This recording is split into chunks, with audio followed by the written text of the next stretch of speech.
Good afternoon,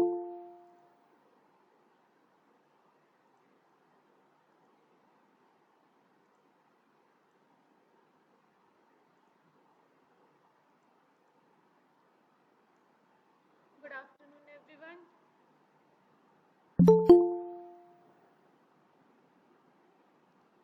good afternoon ma'am.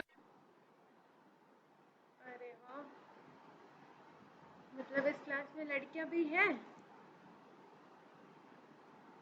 आज अनु लग रहा है कि लंच करके आई है, इसलिए आवाज़ आ रही है अच्छे से। बाकी लोगों का लंच हो गया? कॉलेज में हो? 2 बजे मिलते हैं हमें। 2 बजे मिलता है? तो फिर लंच कैसे करोगे आज?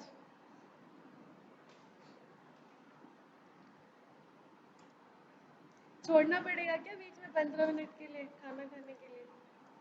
कॉलेज में हो तुम लोग या घर पे हो? 50-50?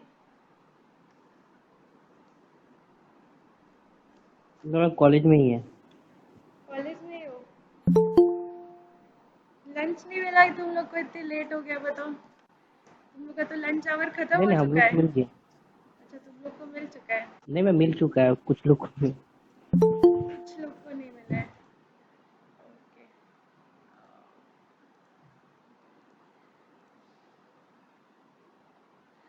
ओके, सो लास्ट क्लास में हम लोग हार्मोनिक एनालिसिस डिस्कस कर रहे थे, एसी साइड और DC side of a converter का। तो एनी डाउट, किसी को कोई प्रॉब्लम समझने में?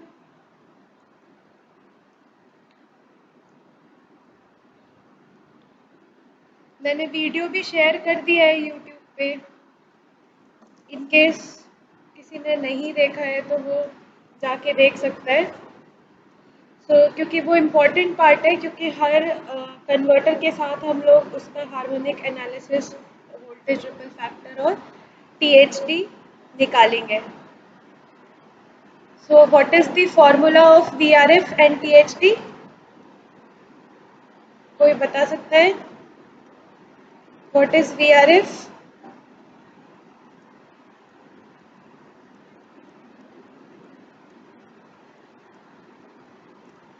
So VRF is equal to form factor -1, and form factor is nothing but equal to RMS output voltage divided by average output voltage. Form factor is equal to RMS output voltage divided by average output voltage. ठीक है, जो भी DC part होगा, pure DC part, that is your average output voltage, and DC with the ripples of AC harmonics is your RMS output average voltage, RMS output voltage. ठीक है, next ये हमारा DC side का harmonic analysis से आया था। And for AC harmonics मैंने तुम लोग को समझाया था कि कोई भी सर्किट जो कंप्लीट होता है तो the same amount of current which is flowing from the output will flow from the input, so the input will also have some harmonics, जिसकी वजह से हम AC हार्मोनिक्स डिस्कस किए थे। And total harmonic distortion was the term which we had discussed for AC harmonics. Total harmonic distortion which was equal to 1 by G का whole square minus 1, where G is called as distortion factor.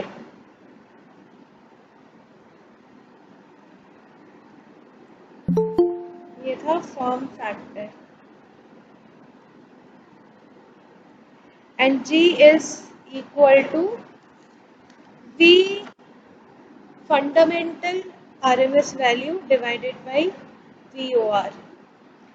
V01 यानी 101 बोलने का मतलब ये fundamental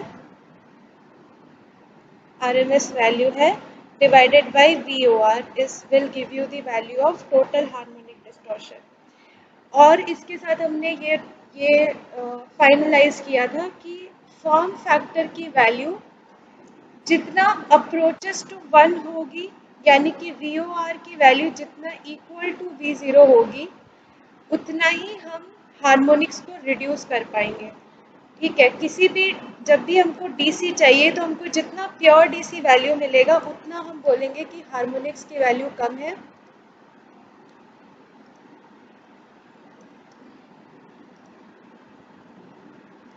जितना pure DC value मिलेगा उतना हम बोलेंगे कि हार्मोनिक की वैल्यू कम है, और जितना प्योर DC वैल्यू मिलेगा उतना हमारा VOR यानी RMS output voltage will approach to DC voltage, average output voltage.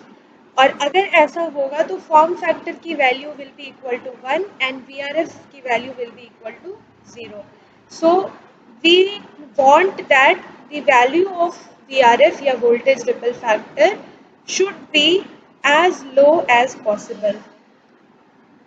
उतना अच्छा कन्वर्टर होगा, जितना VRF की वैल्यू अप्रोचेस टू 0 होगी उतना कन्वर्टर जो होगा वो अच्छा होगा, उतना DC हार्मोनिक्स जो होगा वो कम होगा।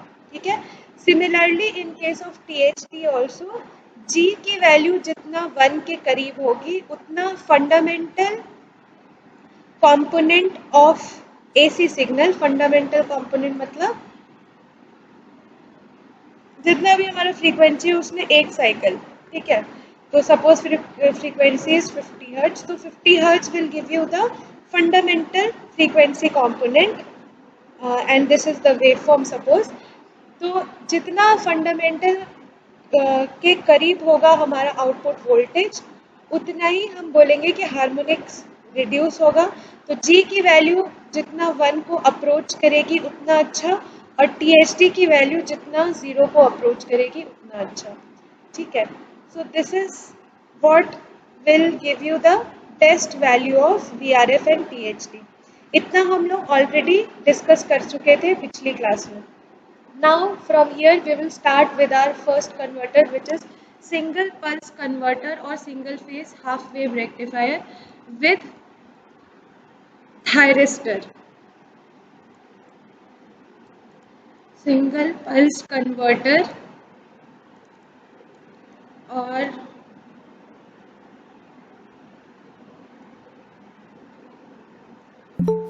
Single phase half wave rectifier. ठीक है, इसमें ज़्यादा कुछ बताने का नहीं है, मैं फटाफट तुम लोग से पूछते जाऊंगी, तुम लोग बताते जाना कैसे कैसे क्या आएगा आउटपुट में। तो ये चीज़ मैंने तुम लोग को ऑलरेडी बताई थी कि हम जो भी हाफ वेव में आउटपुट लेते हैं वो आउटपुट रेजिस्टेंस के अक्रॉस या जो भी हमारा लोड है उसके अक्रॉस लेते हैं। ठीक है, this is suppose your VS plus minus. Okay, this is your thyristor.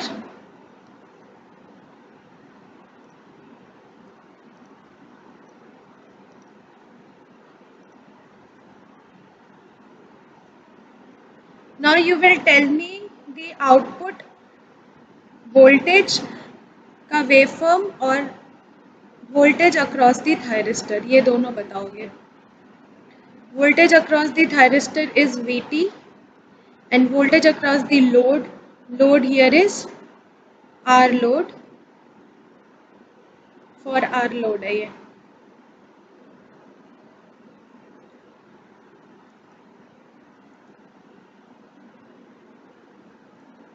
एक और इंटरेस्टिंग बात ये है कि हमारा जो आउटपुट होता है in case of these type of circuits is totally load dependent, क्योंकि हम आउटपुट लोड के अक्रॉस ले रहे हैं।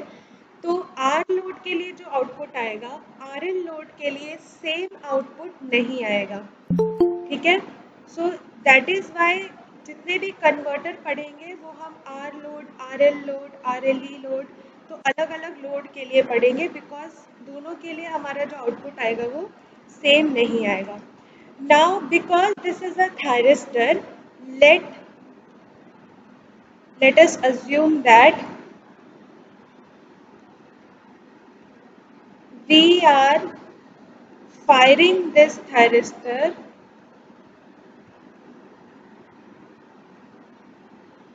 at an angle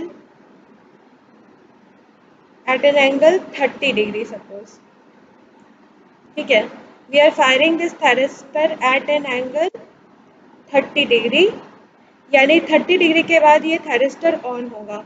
अब तुम लोग का काम है मुझे बताओगे, this is your V S, मुझे बताओ वी आउटपुट कैसे बनाया जाए और वी टी कैसे बनाया जाए।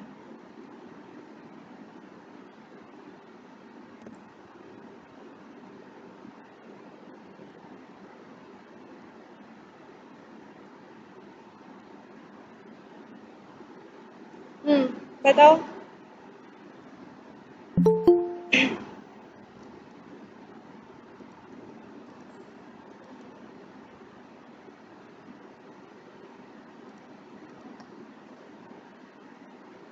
थर्टी डिग्री एंगल पे तुम्हारा थायरिस्टर को हम फायर कर रहे हैं, ऑन कर रहे हैं। You want to draw the waveform for V output, मतलब वी आउटपुट के अक्रॉस ये आउटपुट वेवफॉर्म कैसा दिखेगा और वी टी के अक्रॉस ये आउटपुट वेवफॉर्म कैसा दिखेगा।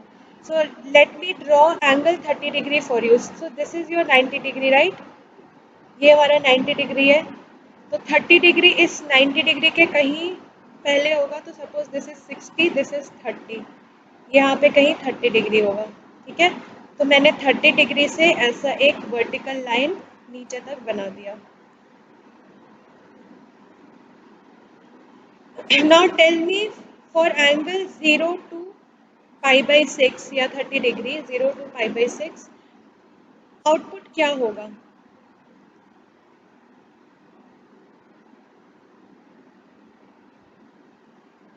देखो, अगर तुम लोग बोलोगे नहीं तो क्लास बंद कर दिया जाएगा, कोई फायदा नहीं है क्लास करके। स्क्रीन शो मुझे नहीं हो रहा है। तो ये बात पहले बोलना होता है ना।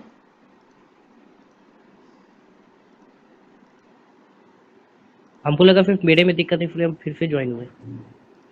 अच्छा, एनीवेज तो अभी दिखाई दे रहा है, यस मैम। सबको दिख रहा है ना। तो ठीक है, फिर से बताती हूँ मैं, ये तुम्हारा वी एस है, ये थायरिस्टर है T, this is your output voltage V naught. Okay, my question is this is your supply voltage which you are giving to the thyristor. हम आउटपुट वोल्टेज, हम वोल्टेज दो चीज़ के अक्रॉस देख रहे हैं, एक रजिस्टर लगाया हुआ है उसके अक्रॉस आउटपुट वोल्टेज देख रहे हैं और थायरिस्टर के अक्रॉस एक वोल्टेज देख रहे हैं which is equal to V T. Now I had said that let us assume that we are firing this thyristor at an angle of 30 degree. ठीक है, ये 90 डिग्री है बीच में, this is 90 degree, so this will be your, somewhere here will be your 30 degree, not exactly but somewhere here will be your 30 degree. Now my question is what will be the output voltage from 0 to 30 degree or 0 to π/6?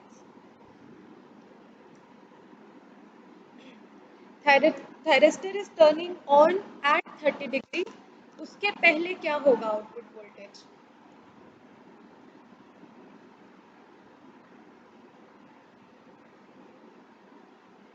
Zero. इतना इतना डर सहम के क्यों zero बोल रहे हो तुम लोग। ऑब्वियसली जीरो होगा क्योंकि थायरिस्टर ऑन नहीं है उस टाइम पे। What ever the voltage which is present here will be acting across the thyristor because thyristor will be under off condition during 0 to π/6. तो जो भी voltage input में होगा that input voltage will be appearing across the voltage of the thyristor because thyristor is under off condition during this period during 0 to π/6. तो Vt जो होगा वो as it is Vs होगा, जैसा Vs दिख रहा है वैसा ही हमारा Vt होगा क्योंकि इस टाइम पे हमारा थायरिस्टर जो है ऑफ है, तो जो भी सप्लाई वोल्टेज देंगे वो थायरिस्टर के अक्रॉस अपीयर करेगा। ठीक है, at π/6 you have turned on your thyristor और इस ड्यूरेशन में अब तुम्हारा थायरिस्टर जो है वो शॉर्ट सर्किट हो जाएगा क्योंकि ऑन कर दिया है उसको।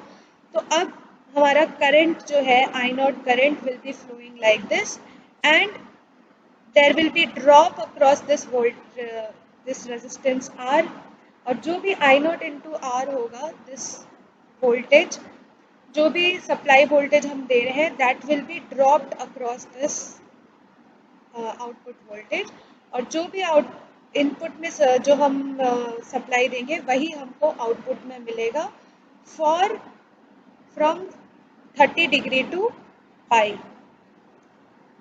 ठीक है, क्योंकि after pi this thyristor will be reverse biased.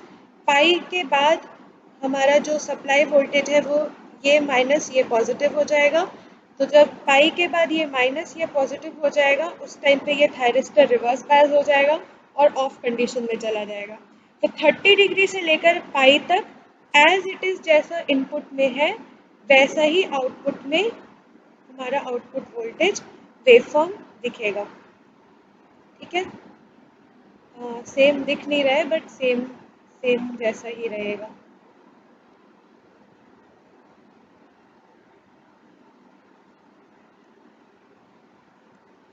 Okay, so as it is from input में जो भी आउटपुट वोल्टेज इनपुट वोल्टेज होगा आउटपुट में भी सेम वोल्टेज दिखेगा बिकॉज इस ड्यूरेशन में हमारा थायरिस्टर जो है वो ऑन है।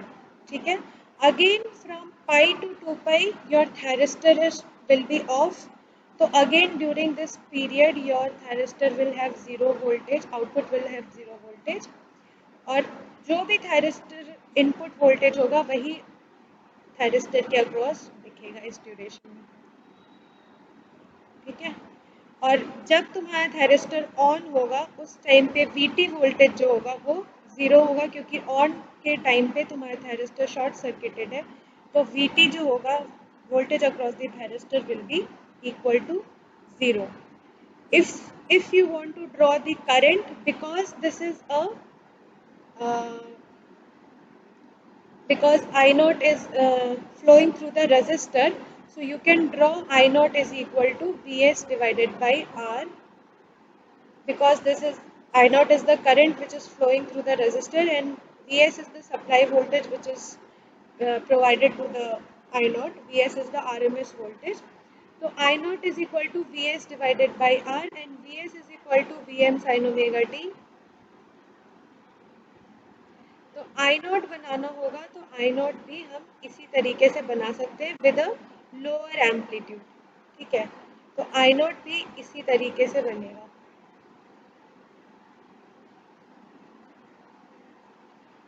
तो ये जो ब्लू कलर में दिख रहा है this is your I naught, this is your V naught and this is your V T. ठीक है, यहाँ तक किसी को कोई प्रॉब्लम? वेवफॉर्म फिर से बताइए, समझ नहीं आया।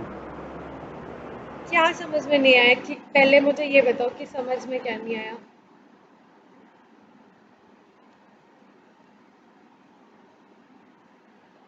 मैं वेवफॉर्म जब हाँ बोलो मैम, जब आपके 30 डिग्री में जो फायरिंग हो रहा था उस केस में मैम जो वेवफॉर्म बना है वो पॉजिटिव में बना है ना, उसके बाद सडनली कांस्टेंट हो गया, वो जो पूछ रहे थे कैसे वो मैम आई नॉट का भी वैल्यू तो सेम रहेगा क्या उस केस में? कौन सा वैल्यू कांस्टेंट हो गया? ये यस मैम। ये कांस्टेंट नहीं है, ये जीरो है। This is not constant, this is zero. Yes यहाँ मैम, तक कोई नीचे नहीं बन प्रॉब्लम सकता नहीं था। है ना इसमें? पाई के नहीं, यहाँ बाद तक तो समझ में this will be output voltage will B zero, क्योंकि एट पाई तुम्हारा थायरिस्टर फिर से ऑफ हो जा रहा है।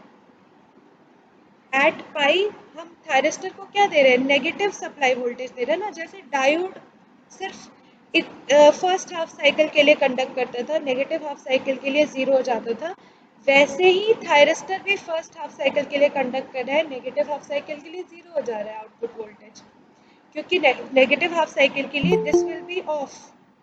ये ऑफ रहेगा तो ये ओपन सर्किट रहेगा, तो आउटपुट वोल्टेज कुछ मिलेगा ही नहीं। जो भी इनपुट में वोल्टेज देंगे वो इस ओपन सर्किट के अक्रॉस तुमको दिखेगा, इसीलिए ये नीचे नेगेटिव यहाँ पर बनाया गया है। Is it clear? Yes ma'am. ठीक है, तो बस डायोड को याद रखो। जैसे डायोड में तुम्हारा नेगेटिव हाफ साइकिल में जीरो था, वैसे यहाँ पर भी नेगेटिव हाफ साइकिल में जीरो होगा, क्योंकि ये single phase half wave rectifier है।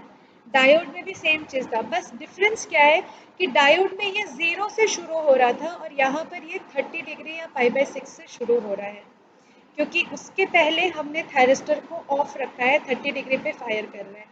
अगर इस 30 डिग्री की जगह अगर हम 0 डिग्री पे फायर करेंगे तो ये जो आउटपुट वेव फॉर्म हमें मिलेगा वो एग्जैक्टली सेम एज डायोड मिलेगा। जैसे डायोड में 0 से शुरू हो रहा था पॉजिटिव हाफ साइकिल में, वैसे ही इसमें भी मिलेगा। ठीक है, is it clear now?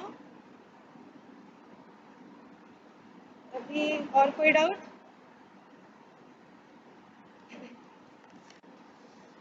And this waveform will be continuing for each cycle। ये मैंने एक साइकिल के लिए बनाया है। अगर दूसरा साइकिल बनाएंगे ऐसा, ठीक है, यहाँ पे सपोज दूसरा साइकिल है, तो again for the next cycle this thyristor will get turn on after 30 degree. Firing angle generally same रहता है when you start a thyristor और अ कन्वर्टर। तो हर एक साइकिल के लिए हम फायरिंग एंगल चेंज नहीं कर सकते, बिकॉज एक साइकिल को if it is 50 hertz of power supply, तो एक साइकिल को कंप्लीट होने में 0.02 सेकेंड्स लगेंगे। ठीक है, तो इतने कम टाइम पीरियड के अंदर हम फायरिंग एंगल चेंज नहीं कर सकते, इसलिए फायरिंग एंगल यहाँ पे भी 30 डिग्री रहेगा। This will be 30 degree and again your thyristor will get turn on after 30 degree, मतलब 2π + 30 डिग्री। ये वाला जो पोजीशन होगा, this position will be equal to 2π + 30 degree.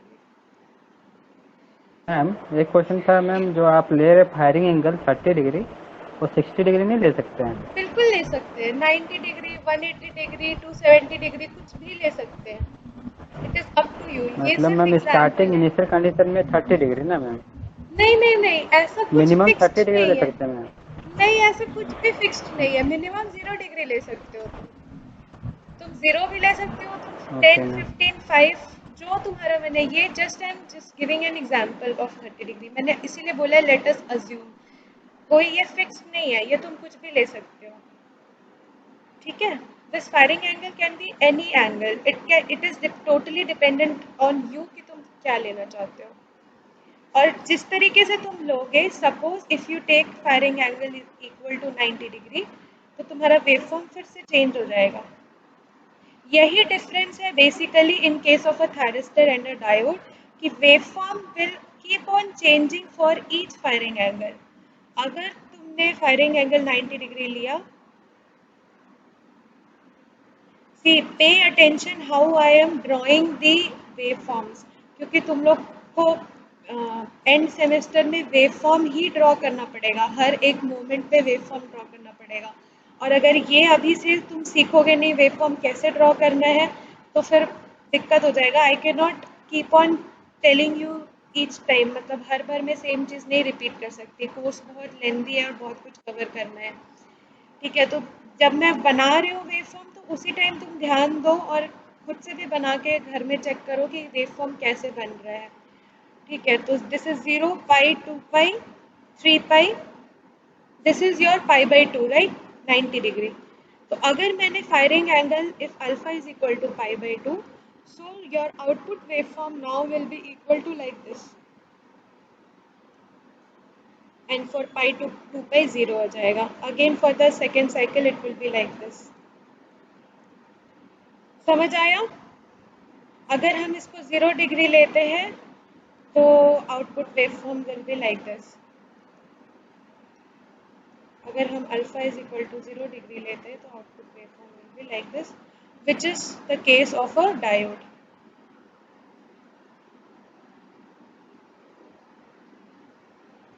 O sorry, ये मैंने गलत बनाया है।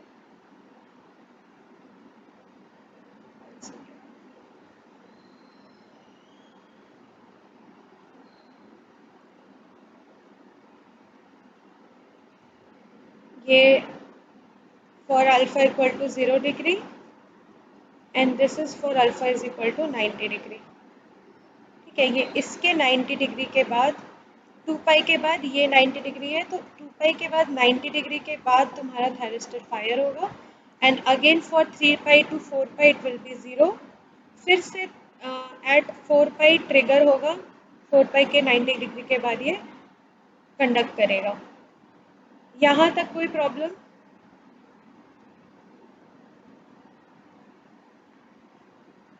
Any problem? एनीवन? तो मैम ठीक है। अच्छा, अब मुझे ये बताओ कि ये है तुम्हारा 2 pi, this is also 2 pi. What is the time period of this signal?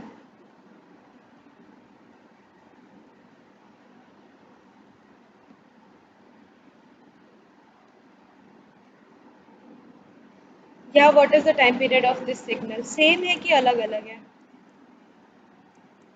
Signal system तुम लोग ऑलरेडी पढ़ चुके हो और ये बहुत ही बेसिक क्वेश्चन है, नहीं भी पढ़े हो तो भी पता होना चाहिए।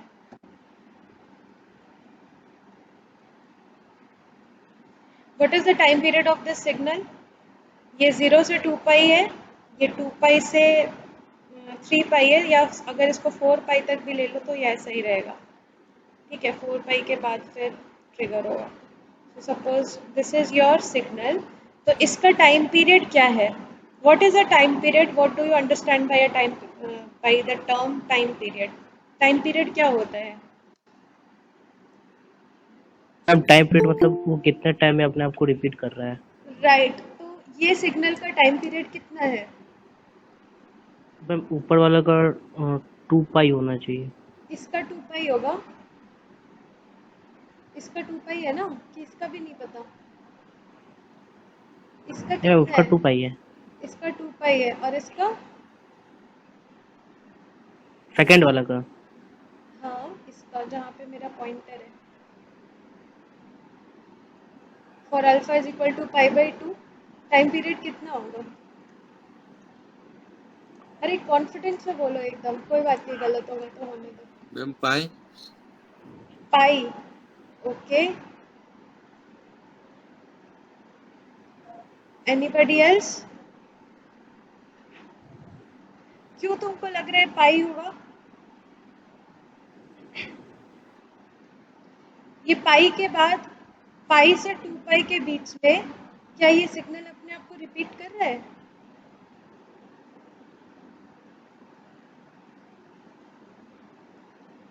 जीरो टू पाई जो सिग्नल है, अगर तुम्हारा टाइम पीरियड पाई होता तो पाई टू 2 पाई भी वही सिग्नल होता, यस और नो? Yes ma'am. मैम लेकिन सेकंड वाला का पाई भी टू 2 पाई होगा। पाई पाई टू 2 पाई तो तुमको सेम सिग्नल नहीं मिल रहा है, तो इसका भी तो टाइम पीरियड 2 पाई होना चाहिए, क्योंकि 0 टू 2 पाई में जो तुमको सिग्नल मिल रहा है, 2 पाई टू 4 पाई में भी तुमको वही सिग्नल मिल रहा है, यस और नो? सोच लो आराम से, बिल्कुल। ये जीरो सब टू 2 पाई होगा सेकंड वाला का। 0 टू 2 पाई में जो सिग्नल मिल रहा है तुम्हें, ठीक है, सिग्नल तुम्हारा पाई बाई 2 से पाई के बीच में, 90 डिग्री से 180 डिग्री के बीच में तुमको ये सिग्नल मिल रहा है, बाकी जगह 0 है, ठीक है। यहाँ पर अगर तुम देखो 2 पाई से 4 पाई के बीच में, तो यहाँ पे भी सेम चीज़ है, ठीक है। 2 पाई से के बाद 90 डिग्री तक 0 है, फिर 90 to 3 pi it is giving you the output, फिर उसके बाद 0 है, तो इसका भी तो टाइम पीरियड 2 पाई होना चाहिए। And what about this? What about the last one? इसके बारे में क्या? मैम 2 पाई, 2 पाई। 2 पाई। ये भी 2 पाई होगा, अपने आप को 2 पाई के बाद ही रिपीट कर रहा है ना ये, 2 पाई तक तो सेम यस मैम। सिग्नल है, उसके बाद रिपीट कर रहा है, so time period will be equal to 2 pi, ठीक है। यहाँ तक सब क्लियर है?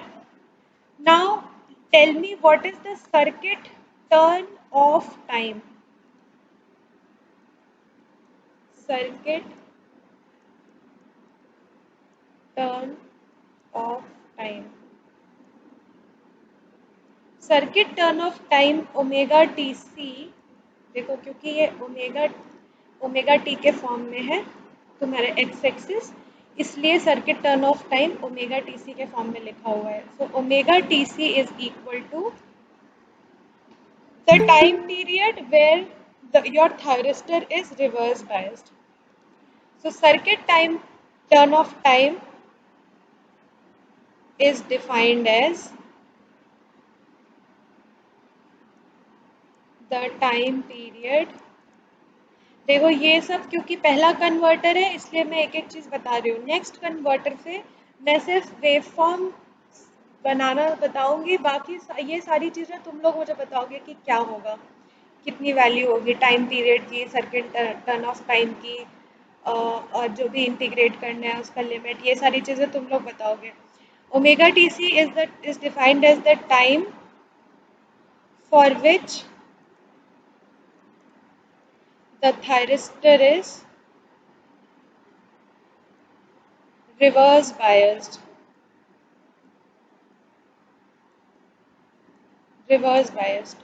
तो यहाँ पर वो टाइम कितना है जिसके लिए थायरिस्टर तुम्हारा रिवर्स बायस्ड है? पाई है.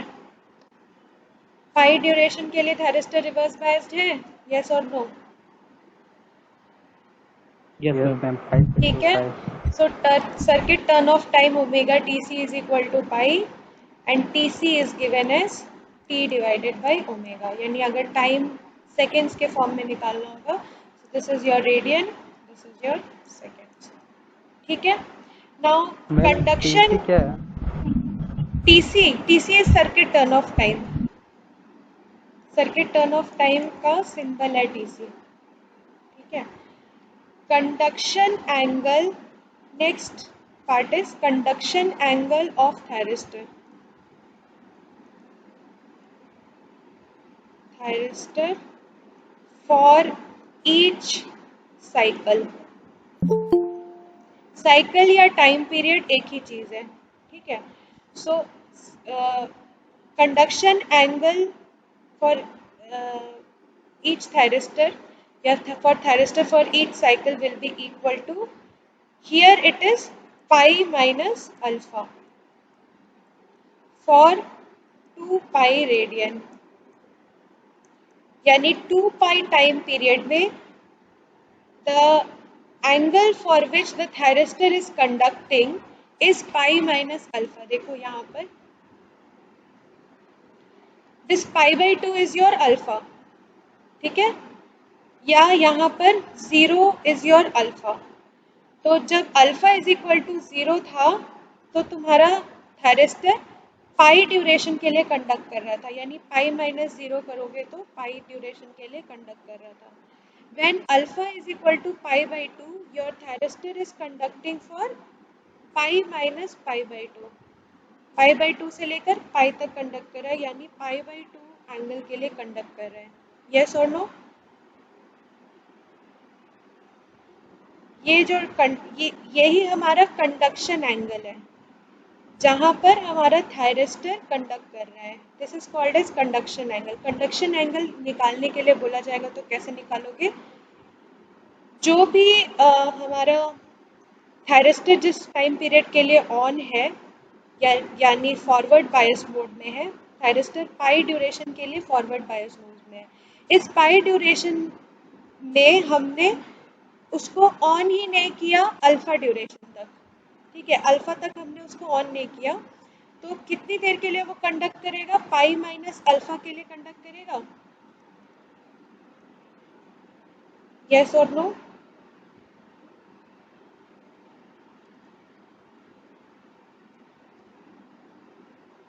नहीं समझ आया क्या? मैम समझ में नहीं आ रहा है. ओके. ठीक है, मैं एक बार फिर से समझाने की कोशिश करती हूँ. This is your input waveform. You have to draw your output waveform. ठीक है. ये ड्यूरेशन है जहाँ पर तुम्हारा थायरिस्टर फॉरवर्ड बायस्ड रहेगा, राइट? यानी कि थायरिस्टर पाई एंगल तक कंडक्ट कर सकता है हाफ वेव रेक्टिफायर में. यहाँ तक क्लियर है? 0 to पाई के लिए कंडक्ट कर सकता है ना?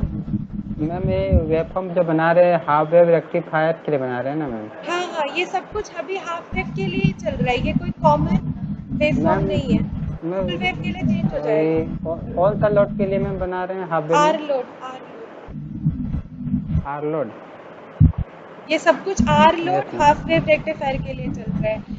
जब लोड चेंज होगा और कन्वर्टर चेंज होगा, वेवफॉर्म भी चेंज हो जाएगा, सब कुछ चेंज हो जाएगा, ठीक है। तो अभी हम लोग अलग अलग मैम लोड ये के लिए हाफ वेव जो कंट्रोल मैम जो हाफ वेव रेक्टिफायर है जो कंट्रोल के लिए है कि मैम या कि अनकंट्रोल रेक्टिफायर के लिए है? तुमको क्या लग रहा है? मैम पता नहीं चल रहा है मैम, कंट्रोल होगा।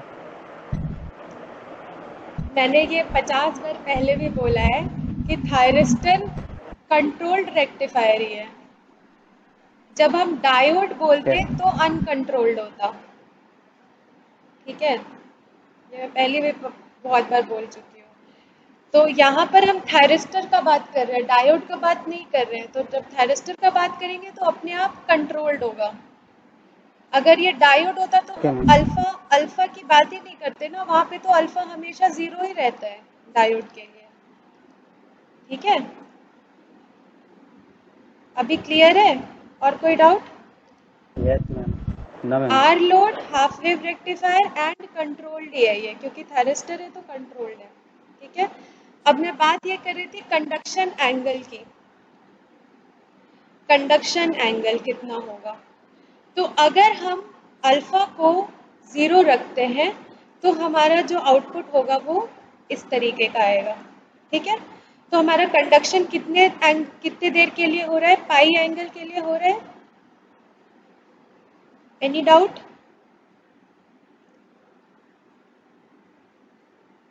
तो इसमें कोई डाउट नहीं। इसमें कोई डाउट नहीं है। लेकिन अगर हम अल्फा की वैल्यू सपोज 20 डिग्री रखते हैं, ठीक है। तो अगर हम अल्फा की एंगल वैल्यू 20 डिग्री रखेंगे तो हमारा वेव फॉर्म कुछ ऐसा आएगा। ये साइनोसॉइडल होना चाहिए, थोड़ा इसमें बनाने में दिक्कत हाँ है, मैम, ये तो बट सही समझ है। जाओ, ठीक है।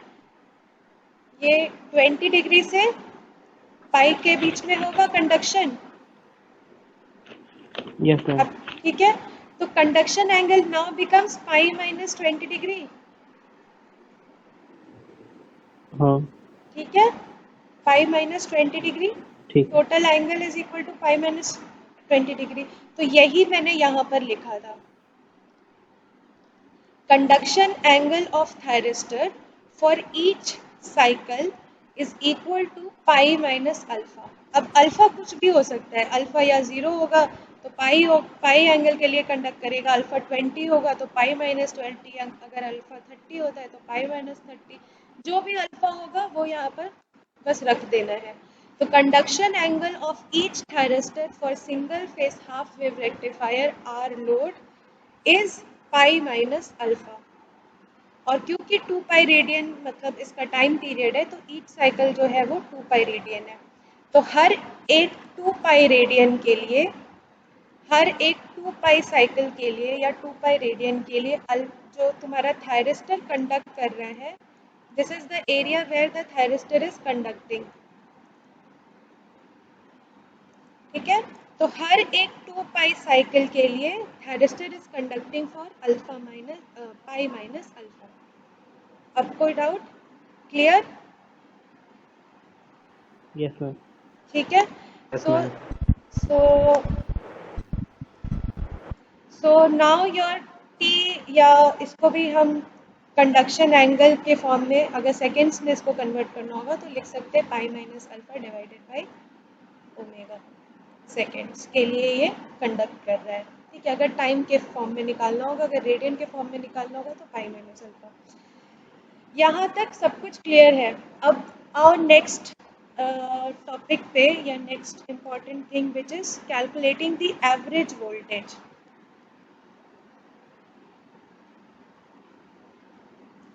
ये चीज़ें अगर एक बार समझ आ जाती है तो बाकी जो भी कन्वर्टर हम पढ़ेंगे आगे, उसमें हर बार मुझे समझाना नहीं पड़ेगा। इसलिए मैं बार बार पूछ रही हूँ, अगर कहीं कोई डाउट है तो मुझे अभी बोल दो, ताकि मैं अभी क्लियर कर दूँगी तो रोज़ रोज़ सेम चीज़ नहीं बतानी पड़ेगी, ठीक है। This is your pi, this is 2 pi, this is 0,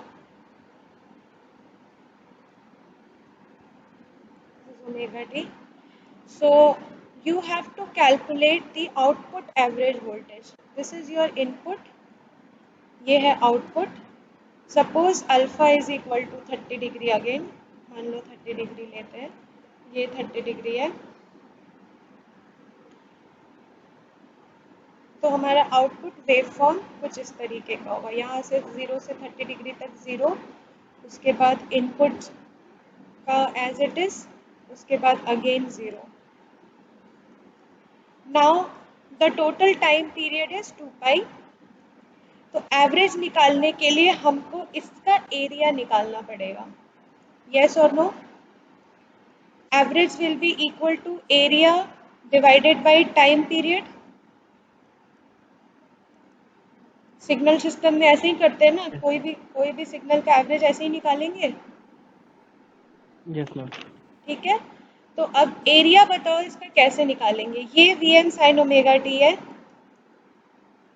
तो ये भी Vm sin ओमेगा टी होगा। एरिया टाइम पीरियड हमको पता है 1/2 पाई है, इंटीग्रेट करेंगे Vm sin ओमेगा टी को। अब बताओ कहाँ से कहाँ तक इंटीग्रेट करें,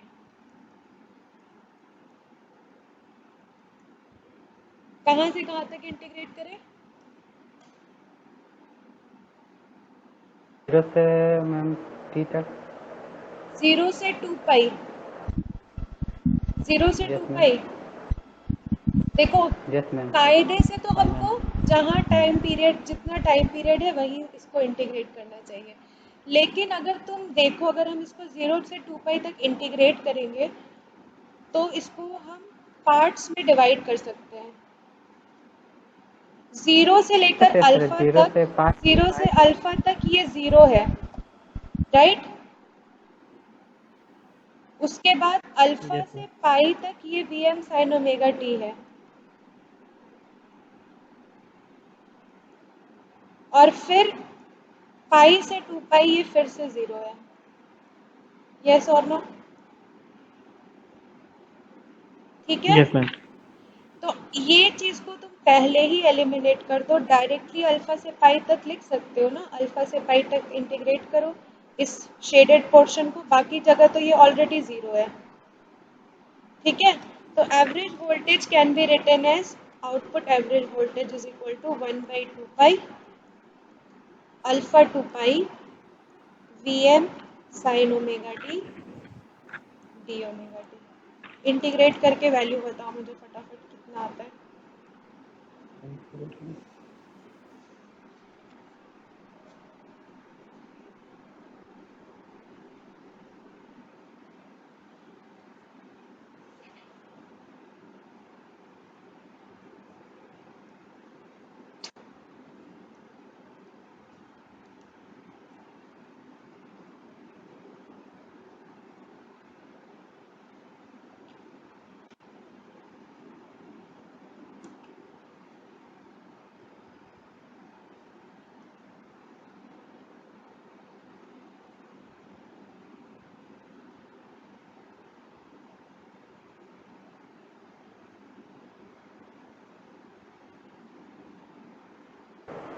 Vm by pi ma'am. Vm by pi कैसे भी, अल्फा कहाँ चला गया तुम्हारा इंटीग्रेशन में? टी जहाँ भी ओमेगा टी रहेगा वहाँ अल्फा को सब्स्टिट्यूट करोगे ना लोअर लिमिट में। Yes ma'am. Sine omega T का integration cos omega t. Cos omega cos की minus cos. Minus cos omega t ma'am. अरे बाप रे, और तुम लोग को और बेसिक में चले जाओ, तुम लोग को मैं फिजिक्स पढ़ाना शुरू करती हूँ अब 9-10 का। माइनस कॉस ओमेगा टी, अब इसमें माइनस कॉस ओमेगा टी में एक बार पाई डालोगे, एक बार अल्फा डालोगे, कॉस पाई की वैल्यू -1। हाँ, तो अब बताओ कितना आ रहा है? माइनस माइनस प्लस हो जाएगा।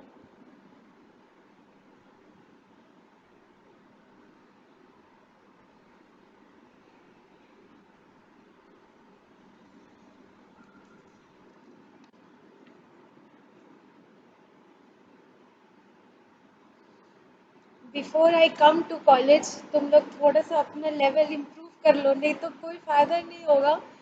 मुझे इतनी हायर लेवल चीज़ें पढ़ानी है तुम लोग को, और तुम लोग एकदम लोअर लेवल ही भूल चुके हो। तो थोड़ा कॉलेज पहुंच गए हो तो थोड़ा पढ़ाई शुरू कर दो।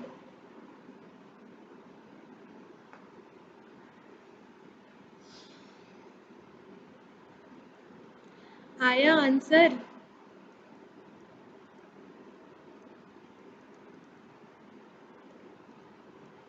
कुछ आ रहा है ऐसा?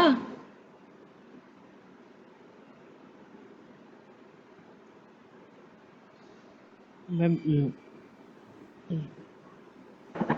इसमें भी 1 डाउट बाई है? 2 पाई हम्म, यही आ रहा है। ये आ रहा है? यस ठीक मैम। है। अगर किसी को याद है कि इन केस ऑफ डायोड क्या आता था?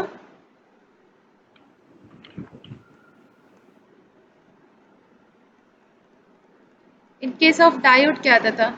इसी में अगर तुम अल्फा की वैल्यू 0 पुट कर दो तो क्या आएगा? तो फिर तो डीएम 2 बाय हो टू जाएगा। आ जाएगा। Pm बाई पाई डीएम आएगा। अपन पाई हो जाएगा। हाँ, तो यस अगर मैम। तुम पीछे जा कर के देखो या अगर खुद से कैलकुलेट किया हो या याद आ रहा हो, तो in case of half wave rectifier output average voltage was always equal to Vm by pi. ठीक है। So either way you can do it, या तो हाफ वेव रेक्टिफायर के फॉर्म में कन्वर्ट करके इंटीग्रेट करो, 0 टू पाई इंटीग्रेट कर लो तो भी ये आएगा, या फिर इस इक्वेशन में डायरेक्टली अगर 0 रखोगे तो भी यही आएगा। So this is your average output voltage for half wave rectifier using a thyristor for R load. ठीक है, half wave rectifier, single phase half rectifier using a thyristor for R load के लिए ये तुम्हारा आउटपुट एवरेज वोल्टेज आएगा। ठीक है। So the disadvantage of half wave rectifier is that the source contains the DC component which is flowing through the circuit. So as I have told earlier also कि जो भी ये circuit होगा, जो भी करंट फ्लो करेगा, वो current जो है that will be flowing through the input as well. ठीक है। तो जो भी हार्मोनिक्स प्रेजेंट होगा आउटपुट करंट में, that will be flowing through the input and will saturate the transformer which is connected in the input. Generally कभी भी हम थायरिस्टर या सेमीकंडक्टर डिवाइसेस यूज़ करते हैं तो वहाँ पर एक यूनिट थायरिस्टर यूज़ करते हैं। ठीक है। तो अरे ट्रांसफॉर्मर यूज़ करते हैं, तो 1:1 ट्रांसफॉर्मर यूज़ करते हैं सो दैट कि हम सर्किट को आइसोलेट कर सकें मेन पावर सर्किट से। तो जो भी अगर ये हार्मोनिक्स इस करंट में है तो वो हार्मोनिक जो है वो ट्रांसफॉर्मर के मैग्नेटिज्म को सैचुरेट करेगा, which is one of the disadvantages of half wave rectifier. That is why कहीं भी तुम देखो किसी भी सर्किट में, किसी भी इलेक्ट्रॉनिक सर्किट में, हर जगह mostly full wave rectifier use होता है, whether it is diode based और थायरिस्टर बेस्ड, लेकिन मैक्सिमम जगह फुल वेव रेक्टिफायर होता है। हाफ वेव रेक्टिफायर जो है वो मैक्सिमम यूज नहीं होता है because it has a large amount of harmonics which will be flowing to the input side of the circuit. ठीक है। Now let us come to the other part. ये हो गया, हम एवरेज वोल्टेज निकाल लिए। ठीक है। अब हमको एक और टर्म जो निकालना है वो है VOR, RMS आउटपुट वोल्टेज। ठीक है। इसको बोलते हैं एवरेज आउटपुट वोल्टेज, और ये हो गया RMS आउटपुट वोल्टेज। ठीक है। Now RMS output voltage as the name suggest, root mean square, root mean square होता है। ठीक है। तो कुछ करना नहीं है, जो हमने अभी ऊपर लिखा था 1/2 पाई अल्फा टू पाई, ठीक है, इस पार्ट का स्क्वायर होगा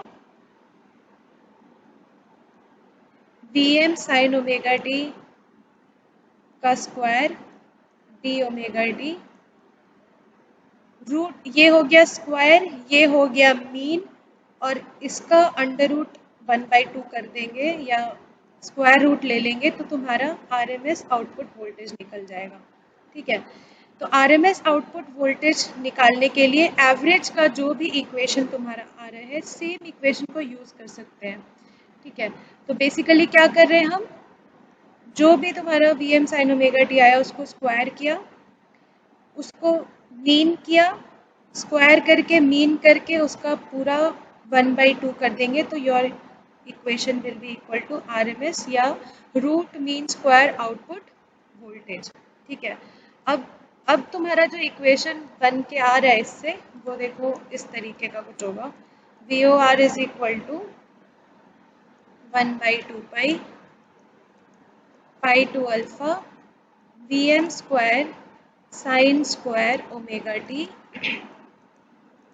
डी ओमेगा टी।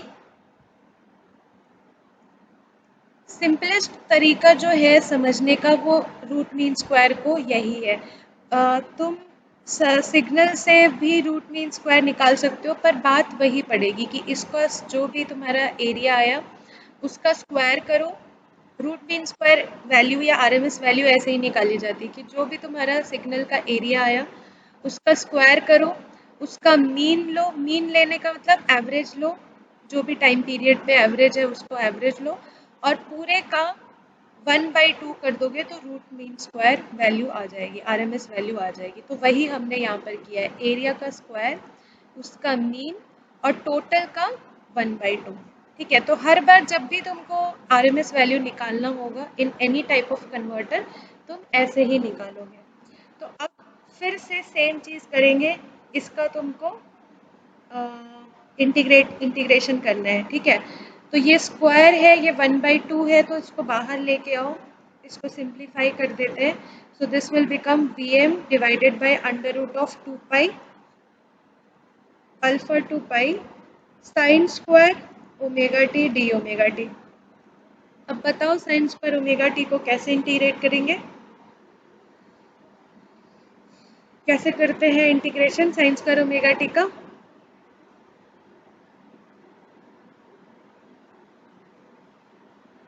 उसको कॉस के टर्म में तोड़ेंगे। हाँ, क्या 1 लिखते हैं? Minus two omega T 1 minus cos two 2 omega T divided by 2, right? Yes ma'am. यही यस लिखते हैं मैम। ना? हाँ, तो अब यही लिखो और इंटीग्रेट करो। ये वाला जो 2 है वो बाहर लेके आ सकते हो तुम। ठीक है, अच्छा ये पूरा 1/2 है। ठीक है, मैं लिख देती हूँ यहाँ पे एक और step, Vm divided by under root 2 pi alpha 2 pi 1 minus cos 2 omega T divided by 2 to the power 1/2 D omega T. ठीक है, अब ये जो रूट 2 है ये 1/2 है, तो ये रूट 2 बाहर आ जाएगा तो रूट टू 2 हो जाएगा। ठीक है, तो इसको तुम लिख सकते हो Vm divided by 2 root pi integration alpha 2 pi 1 minus cos 2 omega T D omega T. अब जल्दी से इसको इंटीग्रेट करके बताओ कितना आ रहा है।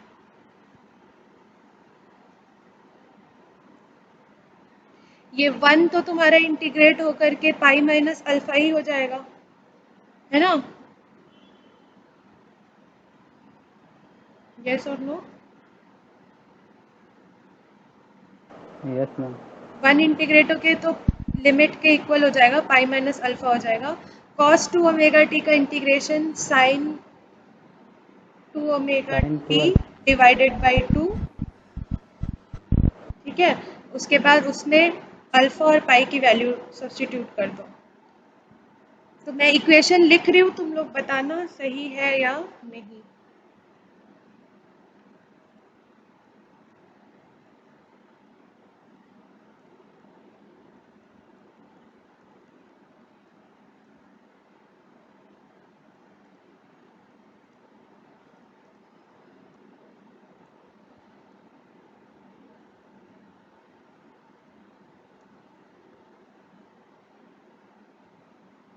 ये पूरे का 1/2 है ऊपर।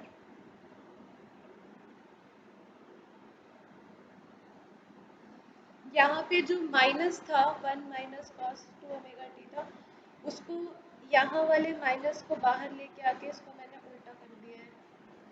लोअर लिमिट ये हो गया, अपर लिमिट ये हो गया।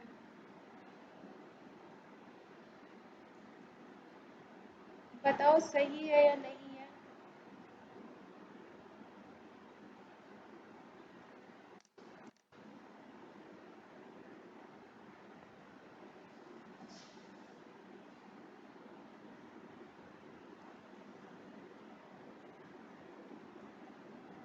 सही है मैम।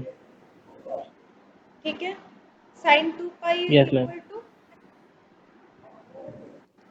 साइन 2 पाई मैम 0 हो जाएगा।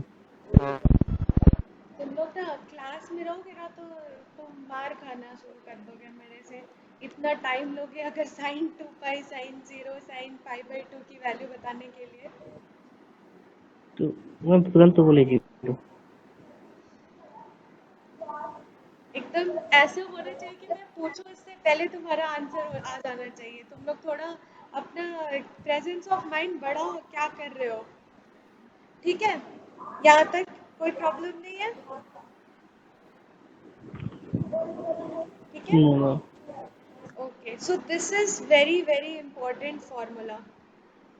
ठीक है, अब देखो हर बार तुम्हारे पास इतना टाइम नहीं होगा क्योंकि बेसिकली इन सारे पार्ट पर न्यूमेरिकल आता है। ठीक है, single phase half wave full wave rectifier या 3 face half wave full wave rectifier पे बेसिकली न्यूमेरिकल आता है, जहाँ पर उस न्यूमेरिकल में तुमको average output voltage, RMS output voltage, ripple factor, THD, efficiency, ये सारी चीज़ें निकालनी होंगी। बेसिकली न्यूमेरिकल आता है।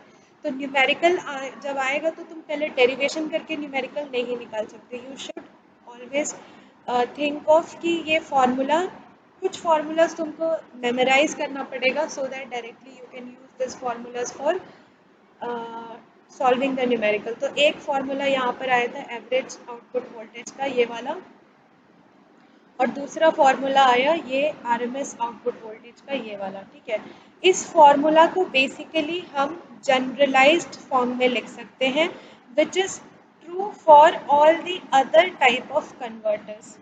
इस फार्मूला को, इसका एक जनरलाइज्ड फॉर्म लिखा जाता है, and this is very very helpful with the point of view of competitive exams, क्योंकि डायरेक्टली तुम टाइम पीरियड सब्सटीट्यूट करके इस फॉर्मूला को यूज़ कर सकते हो।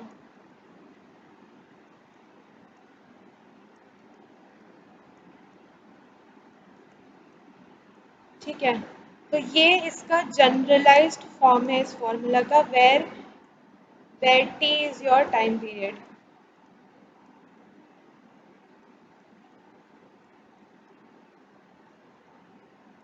ठीक है, अभी फ़िलहाल के लिए ये याद रखो, जब हम फुल वेव रेक्टिफायर करेंगे तब मैं बताऊंगी कि ये फॉर्मूला वहाँ पर भी कैसे काम आ रहा है। जस्ट टाइम पीरियड को तुम फुल वेव का टाइम पीरियड जो भी होगा, फुल वेव का टाइम पीरियड सब्सटीट्यूट कर दोगे and you will get the RMS output voltage for full wave rectifier. So this is a generalized formula which you can use for any type of converters.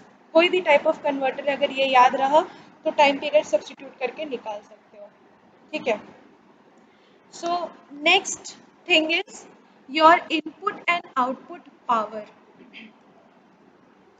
So input power in case of single phase half wave rectifier is VSR into ISR, source RMS voltage, source RMS current into power factor, where VSR is equal to source RMS voltage, ISR is equal to, and VSR is equal to Vm divided by root 2, क्योंकि तुम्हारा V S is equal to V M sine omega T है, तो R M S voltage will be equal to V M divided by root 2। ठीक है, ISR is source RMS current and PF is your power factor.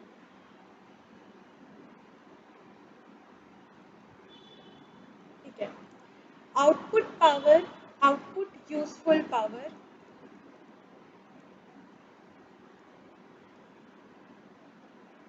power is equal to V naught into I naught, where V naught is equal to average voltage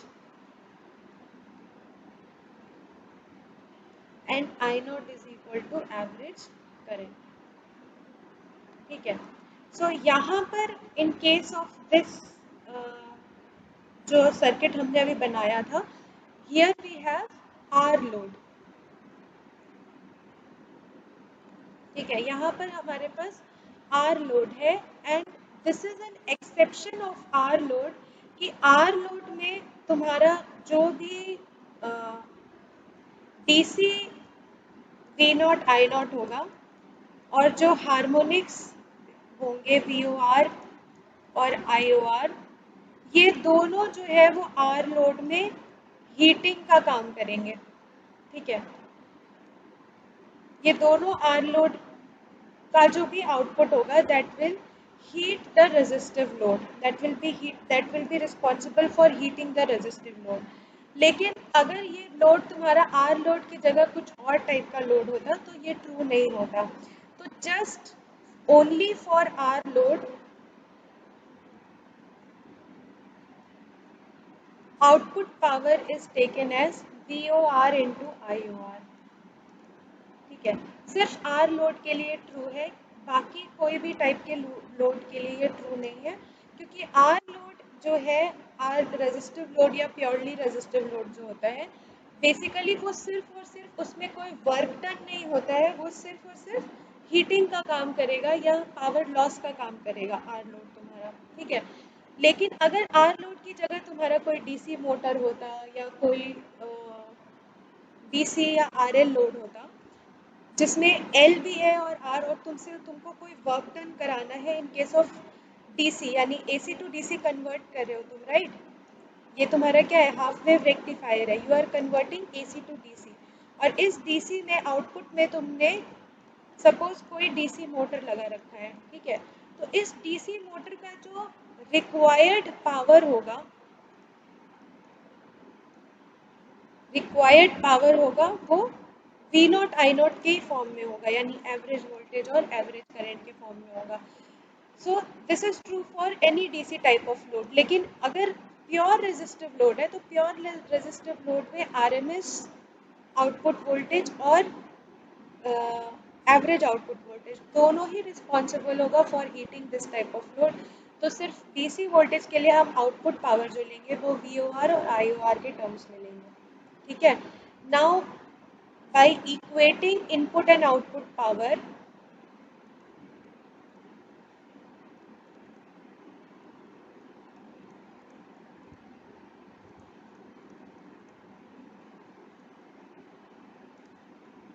Pin is equal to P out, VSR ISR PF is equal to VOR into IOR.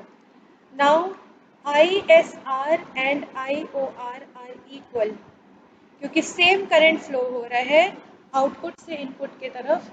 So that is why RMS value of ISR and IOR will be equal. So you can cancel these both. So your power factor becomes VOR divided by VSR. तो इस तरीके से तुम power factor of the input circuit निकाल सकते हो. Power factor of input side of converter. ठीक है, this is star marked only for R load. ठीक है, ये याद रखो, मैं कई बार बोल चुकी हूँ. So this is only for R load. अगर आर लोड नहीं है तो your output will not be equal to VOR into IOR, it will be equal to VO into IO. ठीक है, this is only for R load that we are considering output as VOR into IOR। Now तुमको VOR की value पता है, VSR की value है पता है, आउटपुट पावर फैक्टर की वैल्यू निकालो। VSR की वैल्यू अभी मैंने बताया VM/√2 है, बताया था ना, VSR is equal to VM/√2। और VOR की वैल्यू अभी हम निकाले थे थोड़ी देर पहले, this was your VOR, right. इसको सब्स्टिट्यूट करके हम निकाल सकते हैं वैल्यू पावर फैक्टर की। So power factor is equal to VOR divided by VSR. So power factor is equal to VOR was equal to VM divided by 2 root pi minus alpha plus 1 by 2 sin 2 alpha minus sin 2 pi, या sin 2 alpha ही रहने दो, 2 pi हटा देते हैं, 0 ही है, 1 by 2, ठीक है, divided by ये पूरा VOR था, VSR is VM divided by √2, ठीक है, ये √2 जाएगा, VM जाएगा, so power factor will be equal to 1 by under root of 2 pi minus alpha plus 1 by 2 sin 2 alpha. So from here you can say that कि अगर तुमको thyristor का firing angle पता हो तो तुम power factor of the input circuit निकाल सकते हो, just by knowing the angle at which you are firing the thyristor you can calculate the value of power factor of the circuit, ठीक है। Now my question is, ध्यान से सुनना, my question is कि यहाँ पर तो लोड हमने प्योरली रेजिस्टिव लगाया था, तो पावर फैक्टर की वैल्यू क्यों कैलकुलेट करें? Power factor should be equal to 1 और नॉट।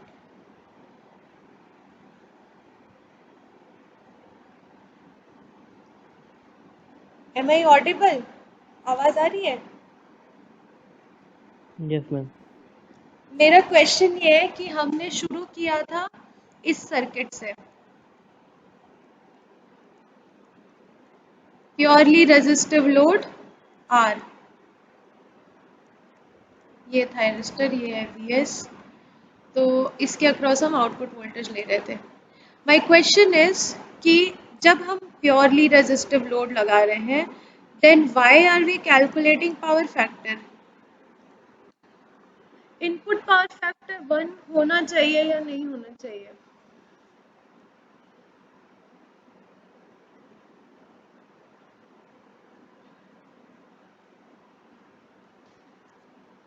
तुम लोग की 3 बजे से लैब है?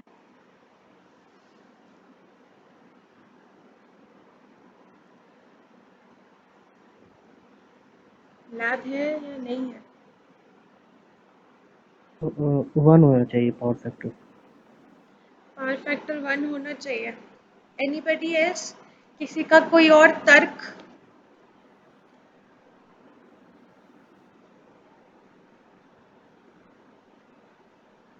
One ma'am. 1 होना चाहिए, right. Now tell me what is power factor?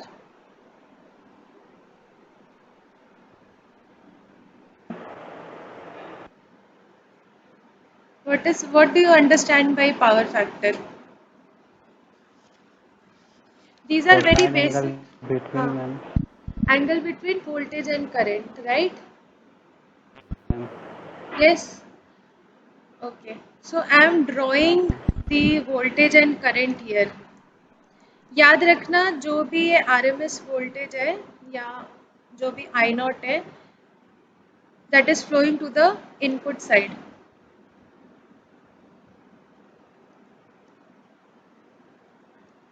अगर एंगल अल्फा है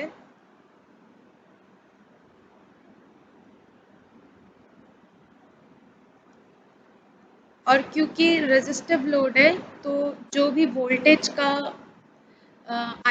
IO will be equal to VM sin omega t divided by R, ठीक है। तो जो भी वोल्टेज फॉलो करेगा करंट भी सेम वेवफॉर्म फॉलो करेगा, क्योंकि रेजिस्टिव लोड है. So I naught is equal to V O divided by R. ठीक है. So this is your I naught and this is your V S. और इसी I naught का root mean square यानी I naught are is flowing through the input side of the circuit as well. यही flow कर रहा है. ठीक है. अब मुझे बताओ कि क्या करंट जो है वो वोल्टेज को लैग कर रहा है या नहीं कर रहा है.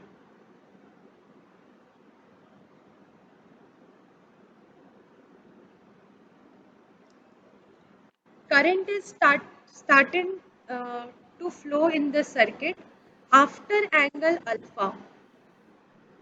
Yes or no? Yes, ma'am.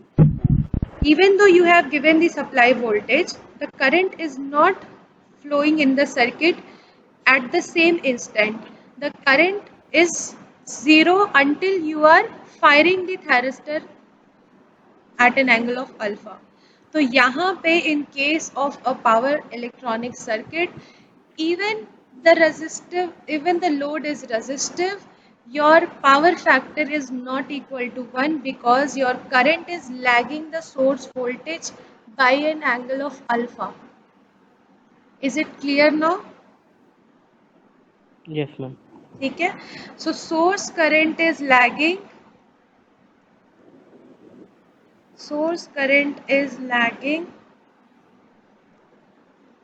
Vs by alpha.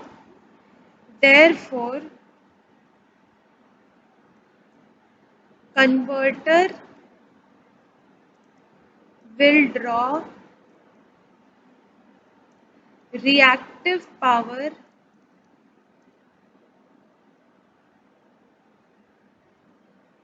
from the source.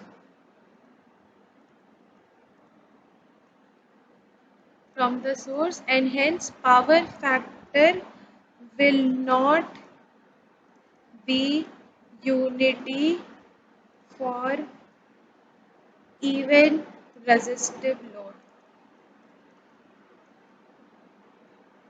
ठीक है. So this is very very important. अगर ये तुमको समझ में आ गया तो समझ लो तुमको काफ़ी कुछ तुमको बेसिक तुम्हारा क्लियर है. तो basically power factor is the angle between the voltage and the current. In case of a thyristor या कन्वर्टर सर्किट जहाँ पर हम thyristor यूज़ कर रहे हैं, वहाँ पर करंट और वोल्टेज सेम टाइम पे फ्लो करना नहीं शुरू करता है. क्यों? क्योंकि थायरिस्टर को हम जब ट्रिगर करेंगे, थायरिस्टर को जब हम ऑन करेंगे, उसके बाद ही सर्किट में करंट फ्लो करेगा. तो thyristor will always lag current will always lag the voltage, supply voltage by some angle at which you are firing the thyristor, जिसकी वजह से there will be a requirement of reactive power in case of a purely resistive circuit as well. ठीक है. तो although purely resistive circuit है, फिर भी reactive power draw होगा and power factor will not be equal to 1 in case of a purely resistive circuit. तो इसीलिए power factor in case of power electronics, power factor का जो definition है वो चेंज हो जाता है. पावर फैक्टर डिपेंड्स अपॉन, तुम लोग का अभी लैब तो नहीं है ना? वैसे मैं अभी ख़त्म कर दूंगी क्लास. मैम लैब नहीं है आज तो. So I'll finish the class by 3 p.m. basically. So first, your power factor depends upon, first parameter is firing angle. ठीक है. फायरिंग एंगल डिसाइड करेगा कि वोल्टेज और करंट के बीच में कितना लैग हो रहा है, यानी वोल्टेज से करंट कितना लैग कर रहे हैं. So as alpha increases, power factor decreases. जितना देर के बाद तुम थायरिस्टर को ऑन करोगे, उतना ज़्यादा वोल्टेज और करंट के बीच में एंगल का डिफरेंस होगा और उतना cos फाई की वैल्यू जो होगी वो डिक्रीज होगी. फाई की वैल्यू बढ़ेगी तो cos फाई की वैल्यू जो है वो डिक्रीज होगी. सो firing angle is one of the factor on which power factor depends. Second is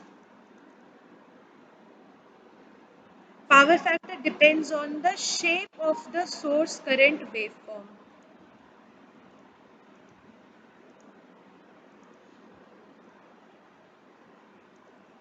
Source current waveform. ठीक है, that is it depends upon harmonics on AC side.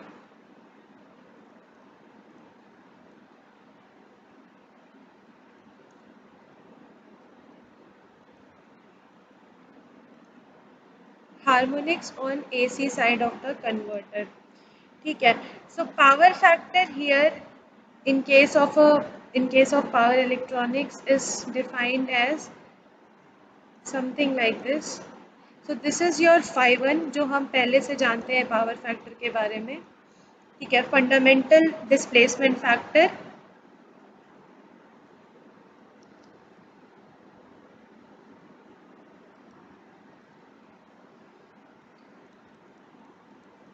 is equal to cos phi1, where phi1 is nothing but angle between the fundamental voltage and fundamental current. तो ये तो हमको already पहले से पता है, but here in case of power electronics we have two different type of currents. एक तो तुम्हारा फंडामेंटल करंट है और एक सोर्स आरएमएस करंट है which consist of harmonics. So power factor is equal to VSR IS1 cos phi1. ये जो ISR है ये फंडामेंटल नहीं है. क्यों? क्योंकि जो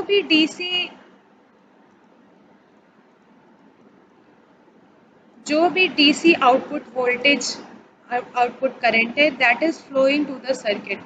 ठीक है, तो यहाँ से जो ISR फ्लो कर रहा है that is combination of the fundamental source current which you are giving to the source as well as the DC amount of current which is flowing from the output side. तो दोनों का combination होगा ये ISR, सिर्फ fundamental नहीं होगा. तो अब पावर फैक्टर अगर तुम निकालो तो VSR ISR कैंसिल होता है and you get IS1 divided by ISR into cos phi. और ये क्या है? IS1 divided by ISR is nothing but your G, जो कि हमने थोड़ी देर पहले डिस्टॉर्शन फैक्टर डिस्कस किया था. ठीक है, सो G is your distortion factor. तो वहाँ पर वोल्टेज के फॉर्म में डिस्कस किया था, यहाँ पे करंट के फॉर्म में. So power factor here in power electronics is given as G into cos phi, where G is nothing but the distortion factor, जो कि there is a distortion between the current from its fundamental value, जिसकी वजह से ये distortion factor आता है. ठीक है, so this was the second point on which power factor depends. Third point is power factor depends upon the type of load. ये तो तुमको पहले भी पता है, ये तुमने पहले भी डिस्कस किया है कि power factor depends upon the type of load.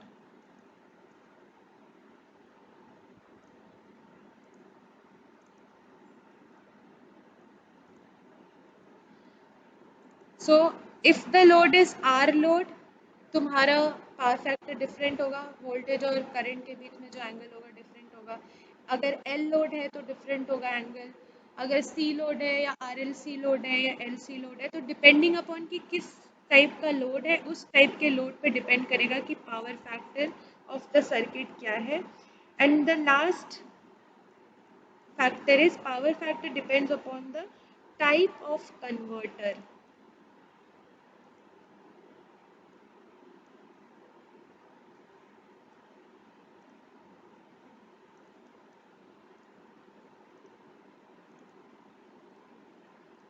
Type of converter. ठीक है, नाउ जैसे कि हमने फर्स्ट क्लास में डिस्कस किया था कि 1 पल्स कन्वर्टर होता है, 2 पल्स कन्वर्टर होता है, 3 पल्स कन्वर्टर होता है, 6 पल्स कन्वर्टर होता है. और जैसे कि नंबर ऑफ पल्सेस इंक्रीज होते हैं वैसे हमारा हार्मोनिक्स डिक्रीज होता है, ठीक है। तो जितना हार्मोनिक्स कम होगा उतना पावर फैक्टर बेटर होगा।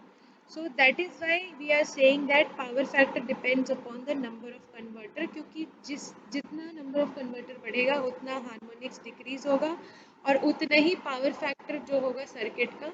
पावर फैक्टर कहने का मतलब है कि जितना स्मूथ होगा हमारा वेव फॉर्म और जितना कम लैग करेगा अपने सोर्स वोल्टेज वेवफॉर्म से, उतना इम्प्रूव पावर फैक्टर देगा। और in case of a power system या in case of all whatever we study in electrical engineering, हम हमेशा यही चाहते हैं कि हमारा पावर फैक्टर जो हो वो यूनिटी के आसपास हो, मतलब पावर फैक्टर जितना हाई हो उतना अच्छा है। तो हाई होने का मतलब कि 1 के आसपास होगा तो उतना जो एक्टिव पावर होगा वो ज़्यादा होगा, उतना ज़्यादा पावर हम लोड को दे सकेंगे। अदरवाइज अगर रिएक्टिव पावर ज़्यादा होगा तो एक्टिव पावर का अमाउंट कम हो जाएगा और जितना पावर तुमको लोड को ड्रॉ करने के लिए चाहिए वो पावर कम हो जाएगा। बेसिकली कोई भी काम करने के लिए हमको जो पावर चाहिए, आइदर इट इज़ फैन और it is pump, it is मतलब कोई भी चीज़ है, कूलर है या कूलर का वाटर पंप है, तो जो भी चीज़ ऑपरेट कर रही है वो कोई लोड को ड्रॉ कर रही है और लोड को ड्रॉ करने के लिए एक्टिव पावर की ज़रूरत है। और एक्टिव पावर तभी मैक्सिमम होगा जब पावर फैक्टर की वैल्यू 1 के आसपास होगी। तो कोई भी, इसीलिए हम लोग हाई लेवल कन्वर्टर यूज़ करते हैं जिसमें 3 पल्स कन्वर्टर या 6 पल्स कन्वर्टर यूज़ करते हैं, सो दैट कि हमारे जो पावर फैक्टर की वैल्यू है वो ज़्यादा से ज़्यादा बेटर हो और यूनिटी के आसपास हो, ठीक है। So for today this much is fine. कल फिर हम लोग की क्लास है, तो कल हम लोग फुल वेव कन्वर्टर, अच्छा नहीं, कल हम लोग half wave converter with RL load पढ़ेंगे। मैं तुम लोग को नोट्स आज ही दे देती हूँ सो दैट तुम लोग एक बार देख के आना। Single phase half wave rectifier with RL load, ये आज हमने मैम आज प्रीवियस नोट पढ़ा क्लास था। का भी नोट चाहिए। हाँ ठीक है, मैम ठीक है, प्रीवियस क्लास का भी नोट। हाँ हाँ ठीक है, नोट्स भेज देती हूँ। तो तुम लोग ये RL लोड का जो नोट्स है वो देख लेना, देख के आना कल की क्लास में, सो दैट कि थोड़ा इजी होगा समझने के लिए। क्योंकि जहाँ पर L लोड आ जाता है वहाँ थोड़ी चीज़ें और बढ़ जाती है और we will have something called free wheeling diode, उसका ऑपरेशन वगैरह। तो एक बार तुम लोग थोड़ा देख के आओगे तो समझने में आसानी रहेगी, ठीक है। नोट्स में भेज देती हूँ, गूगल क्लासरूम में शेयर कर देती हूँ। अगर कहीं पे कोई डाउट है पिछली क्लासेस में भी तो एक बार उसको देख के आना, तो you can ask me tomorrow in tomorrow's class, okay. कल की क्लास कितने बजे होगी मैं एक बार तुम लोग का रूटीन देख लूँगी, अगर थोड़ा सुबह की तरफ शिफ्ट कर सकूँगी तो ज़्यादा अच्छा रहेगा, ओके। अगर कोई क्लास खाली होगी तो मैं थोड़ा सुबह ले लूँगी, मतलब 11-12 बजे के आसपास। Okay, thank you everyone.